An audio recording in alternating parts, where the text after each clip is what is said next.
Hello and welcome to the I Am Woman project, where every week we have deep, thought-provoking and interesting conversations with thought leaders, change instigators, rule breakers and creative minds who think differently, sparking creativity and inspiration.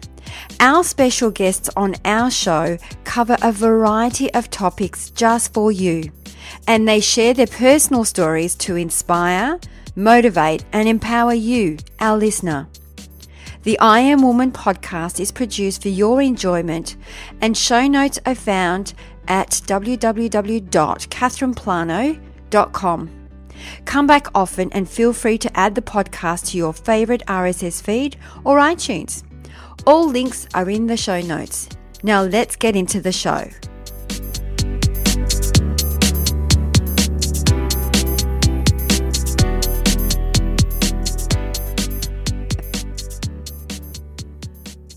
Today we have a very special guest for you, the goddess of love, Melissa Ambrosini. Known for her quote, "Liberate your life, strip off the fear, wash away the self-doubt, and dress yourself in health, wealth, and love." Melissa is the best-selling author of Mastering Your Mean Girl, an entrepreneur, motivational speaker, and self-love teacher.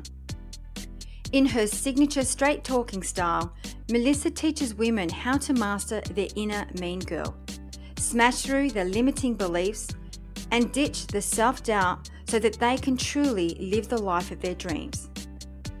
Named as a self-help guru by Elle magazine, she is known for her inspirational live events, booming online community, her weekly goddess groups, game-changing online programs such as Get Your Glow On and the MA Academy Business Bootcamp, her soulful guided meditations and keynote talks.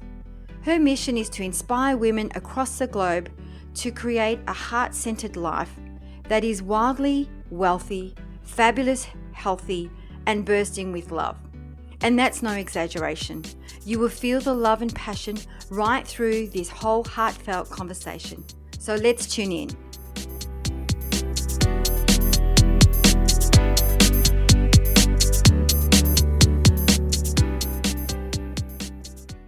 Melissa Ambrosini, thank you so much for coming on the show this morning. I'm so excited to be here. Thank you. I'm excited that you're here too.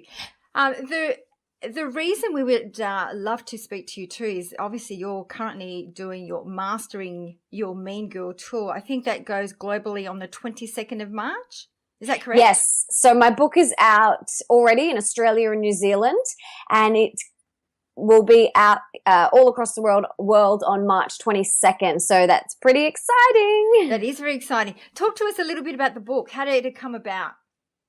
So basically, Mastering Your Mean Girl is the no BS guide to becoming wildly wealthy, fabulously healthy, and bursting with love, which we all want a little bit more of in our lives. And it kind of is a manifestation of or a result of me hitting rock bottom in 2010. I was living a very different life before I hit rock bottom. I was an actress, dancer, and TV presenter, and I was burning the candle at both ends. I was surrounded by toxic relationships. I was living off junk food, alcohol, and partying, no sleep. And, getting to the point in where I was no longer fulfilled in what I was doing. So I was doing work that no longer fulfilled me. And living that sort of way, there's only a matter of time before your body kind of packs up and goes on holidays, or the universe gives you some sort of wake-up call. And my wake-up call was the universe taking away my health. And when I ended up in hospital, I was very, very unwell and very unhappy.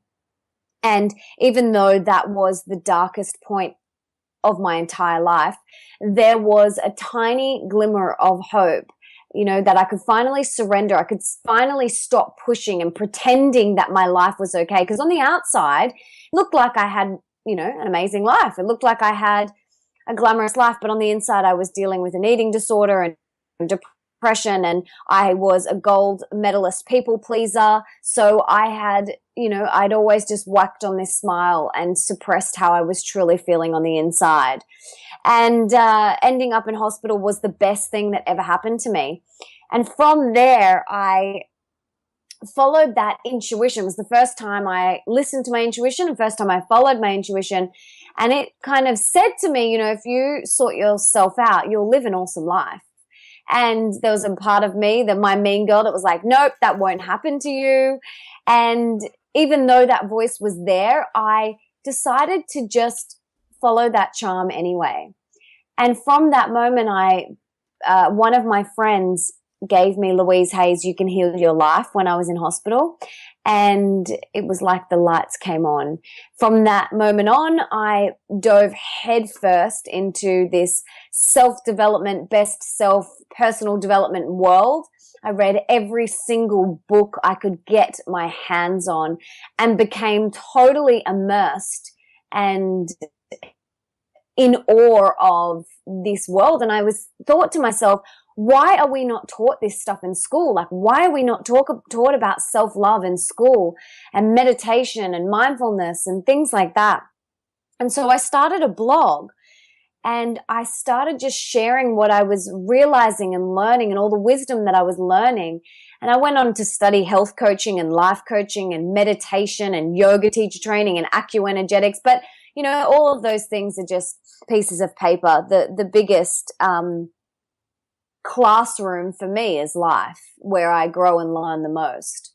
So from there, I started sharing on my blog. I started working with women one-on-one, and then I created a ebook and started creating other online e-courses and programs and speaking all around the world. And it has just snowballed from there. And now I have this beautiful book, Mastering Your Mean Girl, which is all of the knowledge and all of the wisdom that I've gained over the years, homed in one beautiful space. So that is how it all kind of, in a nutshell, came to be. Wow, it's amazing. I love the fact that you call it mean girl, because when I actually looked into it, I was thinking that's obviously your unconscious mind that's getting in the way of your conscious, because obviously we're a product of our past, a product of our parents. Not saying that our parents are at fault, because actually they did the best they could with the information they had. But having to become more conscious and aware that, a lot of the stuff that is programmed into us from when we were young sometimes doesn't serve us any longer. So I really love the fact that you've actually given it a name, Mean Girl, because that is that inner voice that's that, you can't do this, you're not good enough. Exactly. And the thing is, it's essentially, I just renamed the ego, right? Yep. And every single person has an ego. I don't care who you are. Even the Dalai Lama has an ego. The difference is his is on mute and his is in the back seat of the car. A lot of people, their mean girl is so loud, or their bad boy is so loud, and it's in the driver's seat of their life. But everyone has an ego, and whoever tells you that they don't, they're lying and run for the hills. And whether you want to call it your ego, your mean girl, your bad boy, your inner critic, your smaller self, whatever, but identifying with it, giving it a title really helps you separate it from your higher true self, which is love. That's so true. Very true. So when you're talking about ego, because this is a conversation we have quite often, would you say that would be almost like your shadow self? Yes. Yeah. And so do you believe that, obviously when the shadow self presents itself, it is something that we must embrace or own? Or how would you deal with that? So when a shadow self presents itself, or ego self, how do you then deal with it? What do you do to, master that mean girl? Mm-hmm. So the first thing you can do is read my book, Mastering Your Mean Girl. That is the best way that you will learn how to use your mean girl as a tool. Because there's a lot of spiritual texts, and there's people that say it's about banishing the ego, killing the ego, smashing the ego. It's not about that. It's about becoming besties with her and using her as a guide to get you back on your true path, which is love.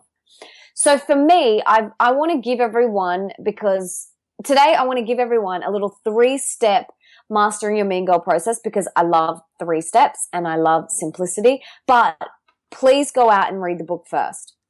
You will have a better understanding of what I'm talking about. But I want to talk everyone through this 3-step process now. Wonderful. So the first step to mastering your mean girl, when that voice pops up, so say it is a limiting belief of you're never going to get out of debt. Okay? Yes. And you'll never be financially free. Let's do it around money, because a lot of people have limiting beliefs around money.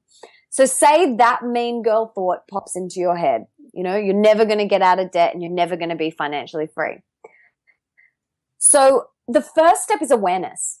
Once you are aware that that is your mean girl and not your truth, because your truth, love, which is your intuition, which is your heart space, doesn't speak to you in words. It speaks to you in feelings. So, and intuition. So I don't know if you've ever had an experience where, someone might have said to you, well, why did you book a ticket to Bali? And you're like, I don't know. I just had to do it. Like something just washed over me and I just had to do it. And I'm sure we've all had experiences like that. That's your intuition. Yeah, that's your intuition. So, but we need to strengthen that, which I'll talk about in a minute. So when that mean girl thought pops into your head that you cannot get out of debt and that you'll never be financially free, once you are aware that that is your mean girl speaking, you have shone light on something that is dark and it's no longer dark. You can't then unknow what you know. You have brought it to the surface. So unless you have a Men in Black memory zapper that can zap your memory, you can't unknow what you already know. So the first step is awareness. Become aware of what she's saying. Maybe even write it down. Writing it down, saying, my mean girl is currently saying to me that I will never be financially free and I will never get out of debt. So write it down. Now you've shone light on it. The second step is gently closing the door on your mean girl. So it's not about slamming the door in your mean girl's face. It's not about killing the mean girl. It's about going, oh, okay, I hear you. I see you, but I'm not going to let you in. I'm going to close the door on you. Most people invite their mean girl in. She comes in, has dinner, sleeps over, puts her dirty feet on the nice couch, sleeps in the bed with you, wears all your clothes, and is a real right mess. But in that second step, it's about gently closing the door on her. So awareness is the first step. Second step is gently closing the door on her. And the third step is choosing love instead. So instead of letting her in and choosing fear, which is her main operating system, we choose a loving thought instead. And we ask ourselves, well, is that actually true? Is that actually true? Will I never get out of debt and never be financially free? Well, no, that's not actually true. Like who knows? Do you have hardcore evidence that that thought is actually true? And then you can reframe it. I am financially free and abundant, or whatever. I'm just making these up off the top of my head. But I am financially free and I am abundant. I am financially free and I am abundant. Change the mixtape that's going on in your mind. So awareness is the first step, gently closing the door, and then choosing love instead. It's a very simple 3-step process, but that doesn't mean it's easy, because we've had 30, 40, 50, 60, 70 years, however old we are, of programming. So we need to unlearn the habits that we've picked up along the way, maybe from our parents, our grandparents, our school teachers, our siblings. We need to unlearn those habits and create new and inspiring ones that light us up. Love it. I love it. I love the fact that you talk about shining the light on the mean girl and actually looking at that as a fear factor. Because fear, I always look at fear is a false evidence appearing real. It's only a figment of your imagination. It's actually not real unless you've got evidence that you've actually physically gone through it. Then maybe that's a different story altogether. You will realize that when you stop and take a moment to actually digest what your mean girl is saying to you, it is all made up crap. It is all made up crap that we have been telling ourselves. It's all lies. It's false evidence appearing real. And it's all a load of bollocks. It's all BS. When you really distill it down, it is a load of crap.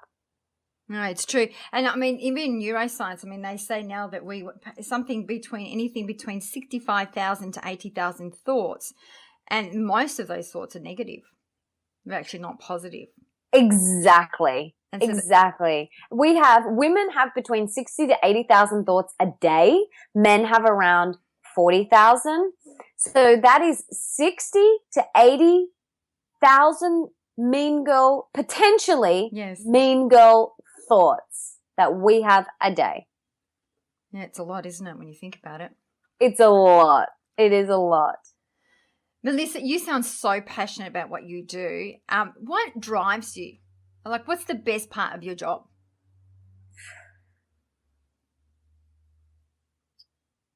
I believe that this is what I came here to do.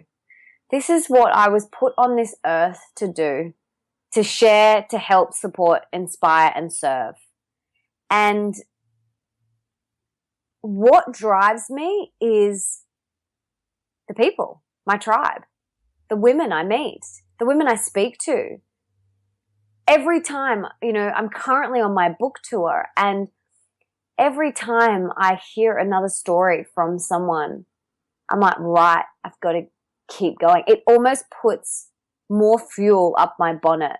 I'm like, right, I've still got work to do. Keep going, keep going, keep going. So it's my tribe that really put that fuel up my bonnet.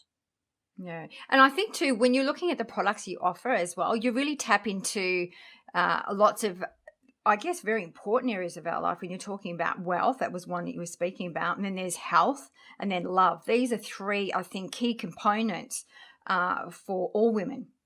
Absolutely. I think they are the three main areas of our life. Our health, obviously, our wealth, which isn't just financial wealth. It means, your career, your passion, your hobbies. Are you rich in every single area of your life? And then also love, which is love for yourself and the relationships that you have. And, spirituality falls under that, because that is self-love. That is your spiritual practice. So I believe they are the three main areas of your life. Absolutely. So when you're talking about spiritual, I know you do these wonderful goddess groups. Do you actually do meditations in these groups? Because I know a few people have asked me, I find out with Melissa, what are these goddess groups? Yes. So the goddess group is a week, every fortnight in Sydney, Australia. I run the goddess groups, and I sometimes do them in other cities and states as well. I've done some in LA. I basically take them wherever I'm going, traveling. And I've done them in Melbourne and Brisbane and the Sunshine Coast. I've done them all over. And basically, the goddess group is a group of women that come together. There's about 30 to 40 women each session, and I cap it at that because I want it to be intimate and sacred and safe. And we come together, and it is, like I said, a very sacred, a very safe space for women to come and be held and express.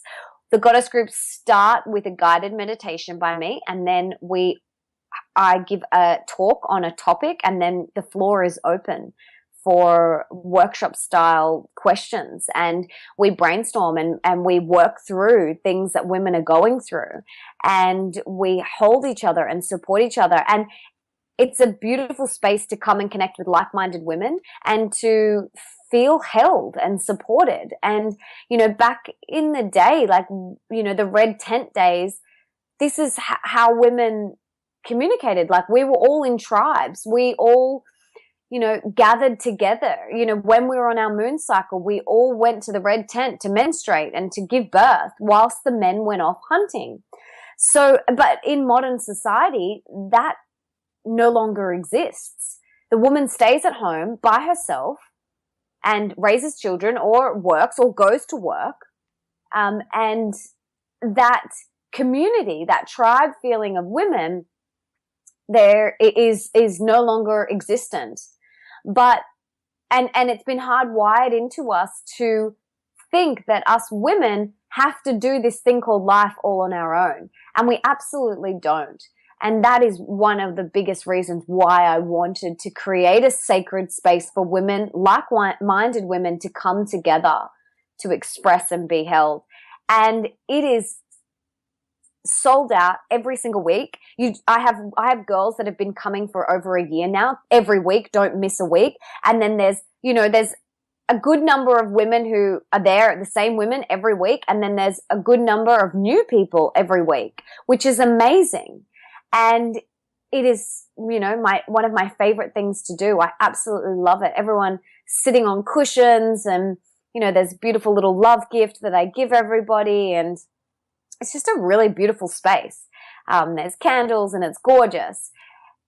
And I've noticed since I started doing this, like over a year ago now, there's so many things that are popping up that are similar to this now, which is awesome. So women are waking up and realizing the potency of gathering together like we did back when we were in our tribal communities. Absolutely. And I can see why that works so well when you're thinking about the number one human need is connection. Totally. And when you're saying about women do need to connect with one another, and it's very important, absolutely. So, Melissa, with the benefit of hindsight, what would you have done differently in your life or career? Nothing. Love it. Nothing. Everything is always unfolding exactly the way it's supposed to. And I choose to see every time I, in inverted commas, fail, because I don't see anything as a failure. I see everything as an opportunity for growth. I look back and see every time I've had an opportunity for growth as a beautiful lesson and a beautiful opportunity to pivot and grow. So I don't have any regrets. Yeah, I'm right there with you, Melissa. I don't believe in failure. I believe in feedback. So when exactly, if you call it failure, I look at that. What have I learned from that, and how can I do it differently next time to help me move forward? Yep, that's exactly right. So, Melissa, what's the best piece of advice that you have ever been given?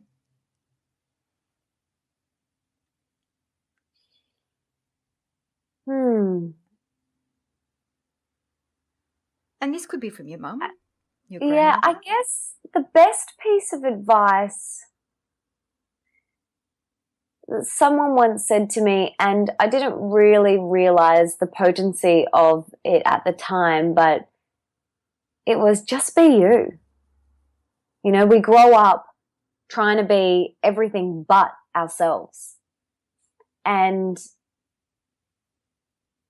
all we really have to do is just be our unique, beautiful self and share that with the world. That's one thing that actually we talked about in another podcast. It's quite interesting how many times when you ask somebody, who would you like to be in this lifetime? And 90+% always pick somebody else, never themselves. Oh, they're always looking at wanting to look like somebody else or feel like somebody else or have what somebody else has. But that focus is external and not internal. So that's a good piece of advice.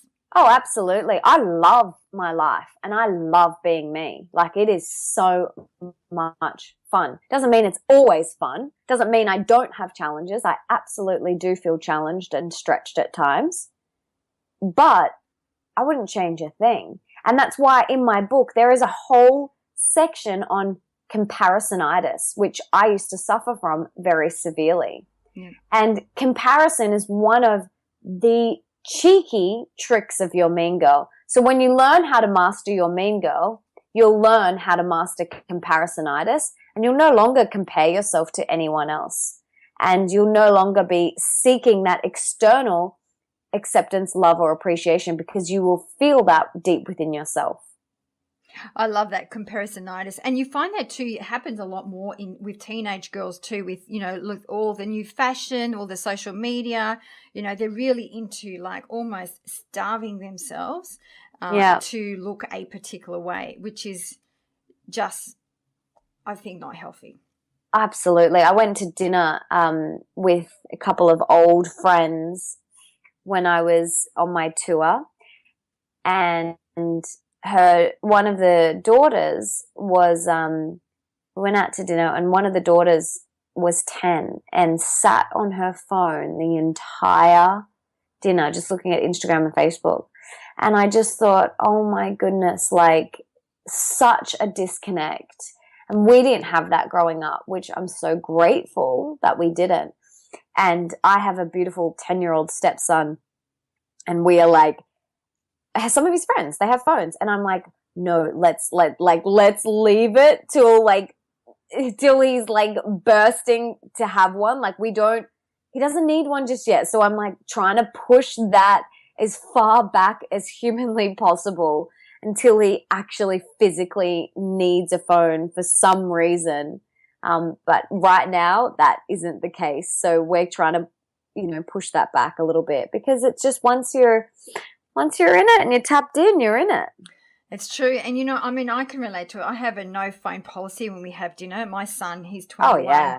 He's constantly on his phone, and it's, and I explained to him, we didn't have that growing up. And it's to me, it's, it's you're disconnecting from your family. But he said something really interesting. He goes, well, for me, I'm connecting. This is how we connect. People our age, this is how we connect. It's, through social media. And I thought that's really interesting, because I don't do that. Like I'm quite the opposite. I don't. I can relate to him. Like that's definitely how I connect with a lot of my tribe, by commenting and answering questions.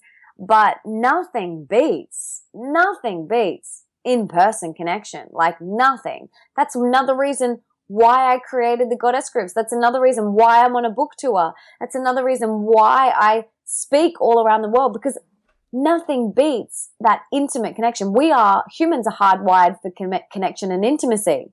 So that's why, no amount of sitting behind a phone or computer can replace or replicate that type of connection you get when you're sitting in front of someone. Absolutely. Melissa, you must be fantastic with time management, looking at everything that you've created for yourself, the book, all the social media that you do, and keep that whole connection going. How do you do it? What's your trick? Very, very organized digital calendar. That is my trick. I have a digital calendar, just the one that comes on the Mac, and it syncs to your iPhone. It is color-coded. It is organized. Everything is in there. Meditation is in there.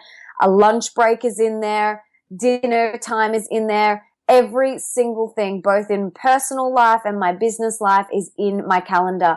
And my husband and I share the calendar so I can see what he has on. He can see what I have on. And then we have, anything that in regards to our son, everything that he has on goes in there. And then my team can see that, so they know what's going on. But I don't use a handwritten calendar. Everything is digital. It's all synced to my phone. So I have it with me all times. But it is very organized, and it is very, I'm diligent. I follow it to a T. You can't go wrong. If you don't put in exercise and meditation, you're not going to do it. So meditation twice a day is in my calendar. Exercise, I even schedule in downtime. I schedule in self-love time, I call it, where an hour a day I'll go for a walk, or I'll have a bath, or I'll go for a swim. If I don't schedule that stuff in, it doesn't happen.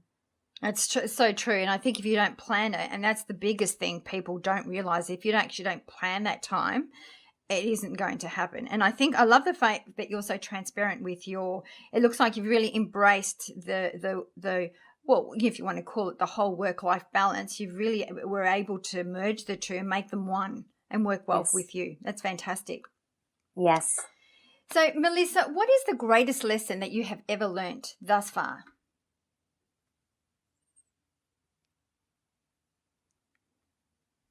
That when you master your mean girl and live from a place of love, your life will seriously rock. That is probably the biggest lesson I've learned. And I'm reminded of it daily. In every moment, I'm continuing to master my mean girl and choose love instead of fear. In every moment is an opportunity to choose love. In every single thing we do, from how we move our body to how we eat who we surround ourselves with, the work we do, even how we do the dishes and take out the rubbish. You know, we can do it from a place of love and gratitude, or we can get peed off and be regretful that your roommate left a mess or that your husband didn't help out. You know, everything is an opportunity to choose love. Yeah, I love that. It's so true. It really depends on your mindset. It depends on how you decide to see exactly what you're doing and the meaning you give it to the experience you have during it. Exactly. So, Melissa, what advice would you give your younger self? I think it comes back to what I said before. Just be yourself and be your own bestie. You know, that's another thing someone once said to me, be your own bestie. And I was like, no, I've got best friends. I don't need to be my own bestie. But I realized what they were actually saying is that you need to really cultivate a lot of self-love within yourself, because when you're full, you can then give to others. When you're empty, you have nothing to give. Yeah, and I like that. Be your bestie. I think that's a fantastic quote, actually, because I think that to be your bestie is to have your back as well. Exactly. Yeah, that's it. Melissa, have your own back. You're so positive in everything that, you know, everything you look at is obviously an opportunity. And do you ever worry? Do you ever does anything ever keep you up at night? Absolutely. Yes. I'm not enlightened. If I was totally enlightened, I would have transcended this body by now. But absolutely. But where in the past those things would have kept me up for hours, weeks, if not months, if not years, I'm very quickly master my mean girl and able to return back to love. And once you read the book, you will realize that mastering a mean girl is a practice. It is a muscle that needs to be flexed. And the more you practice it, the quicker you get at returning back to love from fear. So when a worry pops into my mind, I'm able to quickly return back to love, as opposed to in the past where I would have maybe hung out there for a couple of weeks. So do you have a particular technique? So for me, the way I do it, if I'm, you know, obviously once you start having a teenage son, going out all the time, of course you start, you know, there's times where I'll sit up at night thinking, I wonder if he's okay. And so what I normally do is I'll say, well, how much control have I got over this? And if I don't have a lot of control, I let it go and just choose faith. And I guess, is it the same thing that you're saying, you choose instead of that whole fear thing, just choose love and faith? Exactly. So when those worries pop up into my mind, I take myself through the 3-step mastering your mean girl process. So what is my mean girl saying? Yeah. That, you know, that my son is going to hurt himself while he's out. That's what my mean girl's saying. My mean girl's saying he is going to hurt himself or something bad is going to happen. And then you've got awareness. Then the second step is closing the door on that thought and choosing love instead. You know, he is very smart. He is very intelligent, very wise, and I'm going to send him love right now. You know, what is the point of worrying? Absolutely. I mean, it's 99% of the stuff that we worry about doesn't even come to fruition anyway. So exactly. I like the 3 simple steps. It's great. So obviously during your journey to get to where you are today, who's been your greatest influence? It's too hard to nail down. There has been so many mentors and teachers and guides and books and experiences that have molded and shaped me to be where I am today. So to pinpoint one I wouldn't be able to do. In saying that, a massive inspiration for me was my best friend and still is my best friend, Jess Ainscough, who passed away a year ago. And she still inspires me. So she was definitely a huge inspiration to me. And more recently, over the last 3 years, you know, really my husband, he inspires me every single day. He inspires me by the way he parents. I only hope I am half as good a parent as he is. He inspires me in the way he chooses love in everything without even being conscious of it. He inspires me in business, the way he does business and his, capacity to share and inspire and teach and help. So he is a massive inspiration to me. That's beautiful. When you think about it too, from where you've come from is I guess that a crossroad of your journey in 2012 to now, you've done it in a very short time to be where you're at. Yes. Yes. So that's amazing. That's brilliant. Yes, I'm so glad and grateful that I got my wake-up call when I was 24. Some people get their wake-up call at 44 or 54 or whatever. It doesn't matter. Time is an illusion anyway.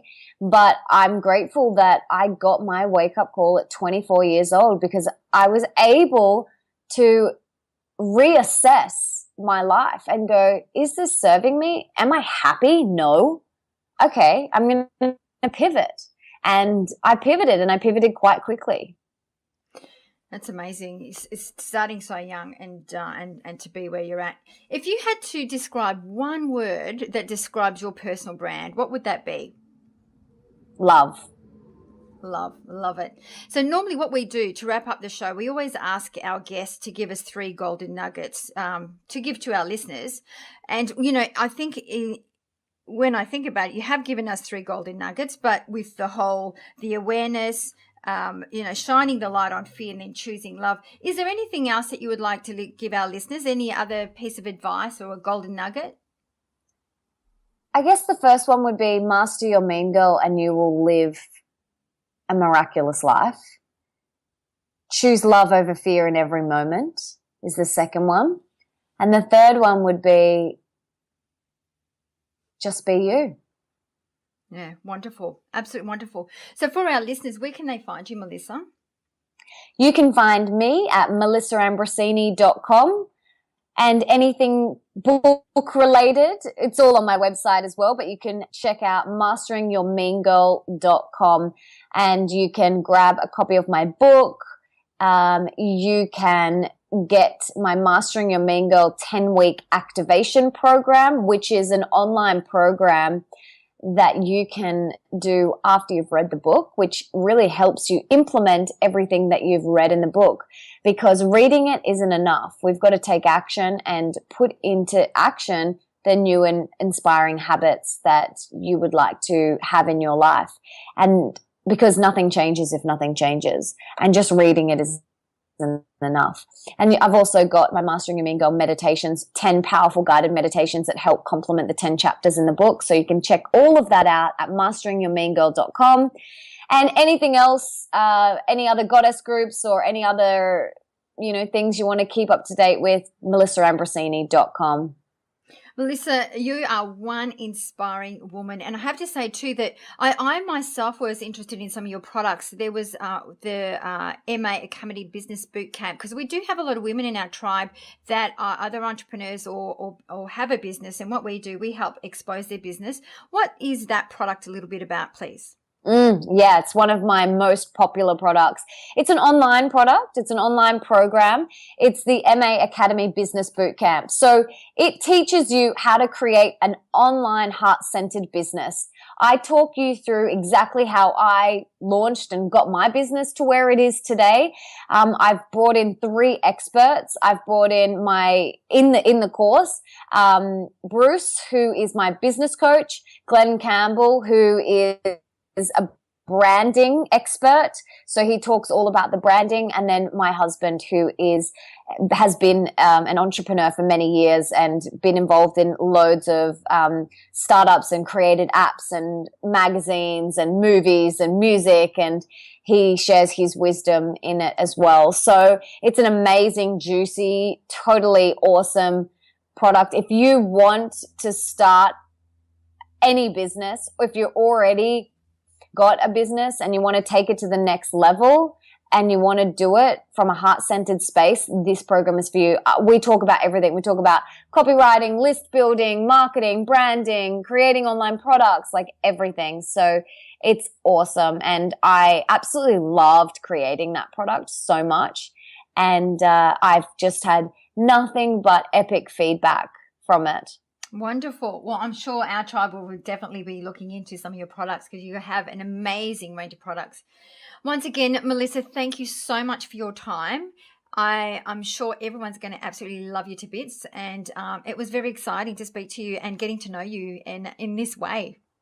Thank you so much, and I just want to acknowledge you and honor you for the work that you do and everything you're putting out into the world as well, and for having me on your show. You are most welcome. Thank you once again. Thank you.